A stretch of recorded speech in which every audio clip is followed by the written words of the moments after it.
Among the first to break the news that Liam Coen had informed the Tampa Bay Buccaneers that he would be taking the Jacksonville Jaguars head coaching position was Jenna Laine of ESPN, who's kind enough to carve out a few minutes on a busy Monday and join us on the Garber Automall phone line. Jenna, thanks so much for hopping on with us. Absolutely. Pleasure to join you guys. Absolutely. And as you and I were talking over the weekend, you asked, what have we heard about Liam up to this point? Our friend, your colleague down in Tampa, Rick Stroud, joined us Friday and kind of outlined from start to finish where this search has taken us. But for you, you had the opportunity to really work with Liam one-on-one, not even one-on-one, but in a beat reporting setting each and every day. And so excited to hear from you kind of big picture, anecdotal information about your dealings with him and your workings with him over the last 365 days. Yeah, definitely. And actually, I was just listening to Rick just to see, because you had told me he had joined your program, and I've known him for years. And so I was kind of comparing notes to see what he had given you guys. I certainly don't want to repeat any information that you had already gotten, but I can imagine it's an exciting time up in Jacksonville. I know it's so crazy how all of this went down. And, yes, the Bucs were upset by the ways that things transpired, but it was communicated to me pretty clearly that it's not so much the fact that he left. It was the fact that he didn't communicate. And look, breakups happen, and sometimes they can be messy. But I think at the end of the day, you've got a lot of people in the organization that do wish him well and hope he has success. Jenna, this is a very just kind of out there and not obviously happening now, but there were a lot of rumors a few weeks ago. And when all of the coaching searches first started happening, there were little rumors, little trinkles of information coming out that it was possible that the Bucs may part ways with Todd Bowles and promote Liam Coen to the head coach. Was that something that was just totally made up? Was there any chatter at all about him moving up through that organization? There was some chatter about it. I don't know how serious that chatter was, but the feeling has been that Bowles has never been on fully stable ground in Tampa. And I say that because this is 3 years in a row now that he has led this team to a division title, but there hasn't been a contract extension. And his teams have also always had to really fight to the finish line. There's been a midseason lull. It's happened 2 years in a row now where they have had to win almost every single game after the halfway point in the season or after the bye week just to get to the playoffs. It's happened 2 years in a row. It was a bit harder this year because the NFC South got a lot better with the Atlanta Falcons, and they needed the Falcons to take essentially a nosedive just to get in to the playoffs. I remember a few weeks ago, guys were at Baker Mayfield's house watching that Commanders-Falcons game, and that really was a riveting game in overtime. But several of the guys, even Bucky Irving, ran out of the house because he thought that kick went in the way the TV angle was. I think a lot of us did. And they thought, oh, no, because that was really their best chance because they just lost to Dallas the week before that. And so that was like their best chance to get back out in front in the NFC South. They needed to be one game ahead of Atlanta because they had lost to the Falcons. They were swept by them. So the Falcons held the tiebreaker. And so you hate to get in that way. But no doubt Bowles' teams fight hard to the finish. But that midseason lull always brings these rumors. So ideally, they're not in that position. But each year, his team has had one more win. And the fact that they were able to do that this year without Chris Godwin after 7 weeks, they lost Mike Evans for 3 games. They went into overtime with the Kansas City Chiefs, despite not having their top 3 receivers, which they didn't have a downfield passing attack at all in that game. I think really speaks to Bowles and also speaks to the guy that this Jaguars team is about to announce as its head coach today, is about to welcome as their head coach today, and Liam Coen. I think he did a fantastic job with all the different types of personnel that he had available or that were unavailable. Jenna Laine of ESPN with us, covers the Bucs down in Tampa. Jenna, I know great coaches change their coaching style to fit what the players need from them, but can you tell us a little bit about the relationship between Liam and Baker Mayfield, and so we can maybe extrapolate how it will be here with Trevor? Well, when we asked Baker about this, because we just knew. I mean, you saw Dave Canales last year, even as a first-time play caller. He got a lot of attention for what he was able to do with Baker Mayfield, who ended up throwing 28 touchdowns on the season last year, which is a career best for him. And that really helped restabilize his career. Well, he smashes that record with 41 this year. So in the final weeks of the regular season, we saw the writing on the wall. We knew that there was going to be interest in this guy. And the fact, too, that he's got what I call the golden ticket in the NFL, and that is he's on the Sean McVay coaching tree. He is a direct disciple of Sean McVay, had multiple stints with him, really speaks, I think, even more to a level of interest, even though he's not necessarily this big name. And I think the trend in a lot of these coaching circles and a lot of these teams is, okay, you don't necessarily need to go for the big name. You need to go for kind of the young, innovative guy who is going to bring your offense forward into kind of this next generation of offenses. And McVay, and it was described to me as one former assistant, they have like a think tank over there. And so it's not surprising that they do have so many guys from that coaching tree that are getting head coaching jobs now. I think it's up to like 5 in the NFL. Maybe I think Coen might be the 5th. I'd have to double check. But as far as the relationship with Baker, I mean, Baker joked that they were going to have a one-on-one at Sawgrass to determine if Coen even took the interview. So certainly need to follow up with him on what transpired there. And I'm told, by the way, he's very involved with this coaching process. He had some input before, but he's very involved in this coaching search. But I think the biggest thing that Baker talked about is the fact that, you know, he never felt handcuffed at the line of scrimmage. And that's important. You know, Coen has the background of a quarterback and understands kind of the thought process that goes into that. He's also a third-generation football coach, which is insane. I mean, he was drawing offensive formations on a chalkboard in his dad's high school coaching room when he was 4 years old, which absolutely blew my mind when I heard that story. But, you know, just making Baker feel like he always had options. And the philosophy has always been, and this isn't new, but it's certainly important to mention it, you know, you're not going to go broke by putting more money in the bank. So there's nothing wrong with checking down, right? Like there's nothing wrong with doing that. And I know that was definitely kind of a philosophy, you know, deviation from what the Bucs did a few years ago with Brady, where everything was pushed down the field. But it hasn't been like that in the last couple of years. And I think Liam's offense was a really good example of that. And just each week finding creative ways to get different guys involved. You know, he also told the wide receivers in Tampa, like, yeah, you're going to be running more than you ever have. And he's not even talking about route running, but just all the motion, not just pre-snap, but at the snap. And a lot of that window dressing, that eye candy in the run game as well, which is really big. So you're going to see a lot of those receivers doing a lot of you know, jet sweep action, a lot of stuff, moving laterally, and just the idea of conceptually, it's not just about pushing the ball down the field, but also spreading the defense out horizontally. That was big for them. And I know we'll probably get into this, but just what he did with the ground game was also just really exceptional this year. Having options at the line of scrimmage, Jenna. Yeah. What a novel concept here in Jacksonville. I don't think we've heard that in quite some time. You can find her on X or Twitter at Jenna Laine. That's Laine, ESPN. Jenna, before we get to the run game, I'm sure Taylor wants to pepper you with some questions about that, because I know that's been certainly a talking point here in Jacksonville since Liam Coen emerged as one of the front runners to become, and now obviously getting the Jaguars head coaching job. I do want to go back. And I hate that I've asked almost every single guest this, but I want to get it on the record from people who have worked with Liam.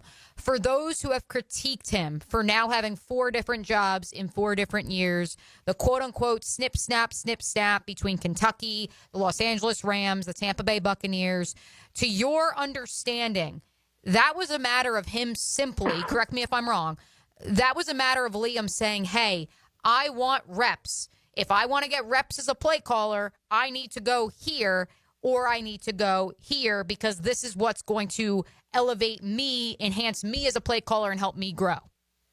Well, and he told his wife, Ashley, and hopefully you guys get a chance to meet her. I think she's absolutely wonderful. He had told her when they first started dating, these are my dreams, these are my aspirations. I want to be a head coach, and I've chosen this coaching life. It's going to involve a lot of moving around. And she was all for it. And supportive partner she is. And so with that, you know, there's an understanding that he was going to be jumping around. The first time he left the Rams, I mean, he had a golden ticket, like I said, being on Sean McVay's staff. That's what so many of these offensive-minded coaches want because of what they have there and the way he develops these guys. And but he also realized that he missed play calling. And because he'd become an offensive coordinator on McVay's staff, and he had bounced around again, as you said, between the Rams and Kentucky, but he didn't realize how much he would miss that in having that autonomy over a team. Like, if the team wins or loses, like, you're at the helm. And so that was one of the reasons why he went back to Kentucky. But the dream has always been the NFL and to be an NFL head coach. So every single move that he made, there was purpose to that. Now, he has drawn some criticism for jumping ships. I knew even before he had accepted the Bucs job, he had told a recruit, I want to say the week before, that he was going to be staying. But that's not the first time we've seen that in the coaching realm either, especially in college. We've seen that a lot. So, and even before he joined McVay's staff, he originally was going to be coaching at Holy Cross, and then he got that opportunity with the Rams. And so there has been some jumping around, but this is the end. This is the end goal, right? This is the destination, and this is the ultimate dream for him. And he even mentioned that in the statement that he put out, that this is something that he had always dreamed of, is being a head coach and being able to call plays and to do it on the biggest stage. One more quickly, Jenna, just to quell the nerves of Jacksonville, Duval, of our Heeligans, as we like to call our listeners, on the text line designed by Lifetime Enclosures. 678 texts in and says, I'm more worried that no one else requested to interview him than the snip, snap of jumping locales. What say you? Look, I can tell you that there's a lot of Bucs fans that were clamoring for Liam Coen to be named the next head coach and waiting. There were some Bucs fans that even wanted him to do what the Bucs did. And this was even a concern of the Jaguars, that they wanted the Bucs to name him the head coach and part ways with Bowles, which is really difficult to do that when you have a coach that has had 10 wins and has taken a team to the playoffs 3 consecutive years. So, but that just speaks to his body of work this year. And, sure, there's question marks anytime you have kind of an unknown, or even a guy, like I know there was talk, you had Robert Mays on earlier, and there was a talk, well, was he the top choice or was it Ben Johnson? And I tell people this, Tony Dungy was the third choice in Tampa, and that worked out tremendously well. He transformed that franchise forever. I mean, he's in the Hall of Fame. I know he didn't lead them to a Super Bowl, but he came within a breath of that Super Bowl in that 1999 NFC Championship game. Shame on that Bert Emanuel rule. We won't get into that, but sometimes it's not. It's the Bucs have lucked out, at least with their coordinators, from going outside the box and not going with the big names. Nobody knew who Dave Canales was either, and I know that he didn't produce a winner in Carolina this year, but it doesn't mean that he won't. I think anybody would tell you that going into Carolina, that wouldn't be an easy job, not an easy owner. They make changes very quickly. They move on very quickly. And so we'll see what Canales does down the road, but it doesn't have to be a big name. Sometimes people get so enamored. I mean, the number of times I've seen Chip Kelly mentioned in my mention, I mean, I've even had people messaging me, well, what about John Gruden? Can he come out of retirement? Mm-hmm. I'm like, does that make sense? I don't think it makes sense, especially when you look at the guys that the Bucs are interviewing, which are between the ages of 28 and 45, and they're really this new generation of coaches. So I think one of the things, and I think that when I heard that Shad Khan was even more impressed with Liam Coen when he met him in person and talked to him, I could totally see that. And I think fans will have a certain level of reassurance as well when that happens, because when he gets in front of you and you start talking to him, first of all, you can immediately tell this is a really smart guy. But also there's a certain way that he speaks that makes you want to follow him. And that's a really important trait, not just for an offensive coordinator, but for a head coach. That's oftentimes that missing component, that special sauce that head coaches need to have. Jenna, one more before we let you go. I know there's several Bucs heading free agency this offseason. One of the names a lot of people immediately were talking about when we heard this, and that's a Chris Godwin. But what are your expectations with him and the Bucs, and then also a Levante David and a Shaq Barrett? Yeah, I think with Godwin, look, the Bucs have already been through this before with him, where he has had a career-threatening injury with the torn ACL/MCL, and they saw the way he rehabbed. Now, he wasn't 100% that next season, but miraculously, he made it back that next season, despite the fact that was a very late in the year injury. And so they know who he is as a player, as a person. With Jalen McMillan having to step into a much bigger role without him, he was helping McMillan with a catch routine. When they made the playoffs, he sent him this long text about these are the expectations. This is how it's going to be different. Like really getting that young guy ready. Like that's just a small like just sliver of the things that he does for this wide receiving core. Mike Evans is the same way. So there's no doubt in my mind they want him back, and Todd Bowles said that. But at what would the price tag look like? Because he is a little bit older. And a big reason why he signed a 3-year deal worth $20 million back then was because he could hit a second wave of free agency. It's unfortunate that he's injured with this, but I still think they're going to want to bring him back. And I think there's some moves that they can make financially that would make sense to allow that to happen. I know that when McMillan was drafted, there was talk about, okay, well, he could be a future replacement. I don't think J-Mac is quite there just yet, and I think he's still a better fit on the outside than maybe the inside. He can line up inside too, but I don't think you want to part ways with Godwin. I mean, when he went down with that knee injury at the very end of Week 7, he already had 60 catches on the season, was tied for the league lead in touchdowns and receptions at that point. I mean, Mike Evans said he was having an all-pro caliber year. As far as Levante goes, he told me there's no timetable for him as to when he'll make a decision. He's getting away from football, which that's what he's doing right now. And he, when it's time, he'll kind of see if that same love kind of comes back to him. He's decompressing right now, and when it gets to be around that time, he'll kind of weigh his options then. And as far as Shaq Barrett goes, he made it a point to say, this is not just for this year. I really just kind of needed to hit the reset button. I know he needed to spend a lot of time with his family. I mean, could you imagine like losing a child, and his wife, I mean, she talks about it a lot on her Instagram, Jordana. The grieving, it never goes away. It just, you kind of find a way to, fill your life around that space, around that hole. They've got 4 children.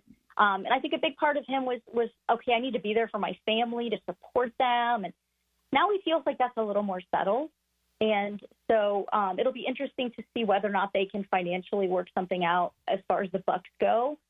Because again, he was cut by the Bucs to save money. Mm-hmm. And they need to get some kind of pass rushing help. Yaya Diaby was great this past year, but he wasn't getting the sack numbers. Very disruptive, but not getting those sack numbers. Joe Tryon-Shoyinka is also a free agent. I mean, they're going to have a lot of decisions to make at edge rusher. And personally, I'm of the belief that they just need to kind of keep drafting edge rushers. I don't think you can have enough. And I think that was the missing ingredient that they had this past year. They've kind of accumulated guys that have potential, but who's going to take the next step? I mean, Diaby looked like he was doing that this year. Kalijah Cansey certainly did on the inside, but they need guys that are actually going to finish plays. They need guys that are actually going to get sacks. I think they need to keep adding to that. I know there was some hope that Chris Braswell would do a little more this year.